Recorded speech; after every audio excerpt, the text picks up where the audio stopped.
Hello from Child Advocates. My name is Cindy Booth, CEO at Child Advocates, and I have a few things that I want to talk to you about today. First and foremost, I want to say thank you, a big sincere thank you to our advocates and our CASA volunteers who have been seeing children virtually in this time of the pandemic. Secondly, I'd like to say thanks to those of you who have expressed interest in becoming a CASA during this time. To think that you're at home and you're reaching out to us to help other children in our community is a big deal for us, and we appreciate you reaching out to us. And third, I want to thank the supporters who have helped us prepare for what we know is coming once the pandemic is over. So we appreciate all of you. I thought you'd like to know about how Child Advocates is preparing to our return to work. So we are still working virtually. We're using the virtual tools that we've all learned. And the court is still hearing cases virtually, but we are preparing for that time when we are in person again.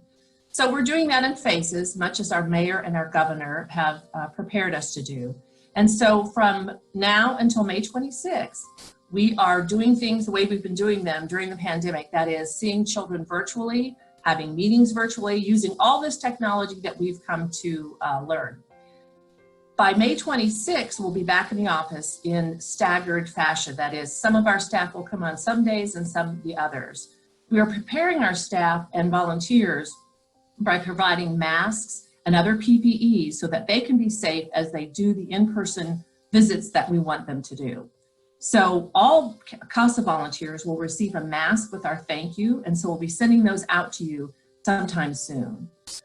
We'll also prepare to use the tools that we've learned during this time as we go forward in this new kind of community that we have, using virtual tools to help us see more children, to participate in more meetings. And so I think that's a really good thing that we've learned during this time. If you're a volunteer, please continue to check in with your supervisor, your advocate supervisor. We want to support you, we want to thank you and encourage you as you continue to speak up on behalf of children. And last, I want to tell you a few stories of things that I've heard about that have happened at Child Advocates, because I think it shows our continued commitment from our community, the CASA volunteers, and the commitment that our staff has. And so first, I want to share a quick story about a CASA volunteer who shared with us that she really felt she got to know a teenage girl much better because they were using virtual technology in their communication with each other.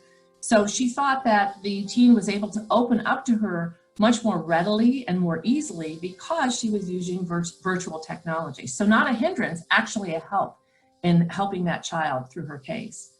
Secondly, our educational liaisons, because of school being closed, the educational liaisons were able to call every one of their families and help them with e-learning.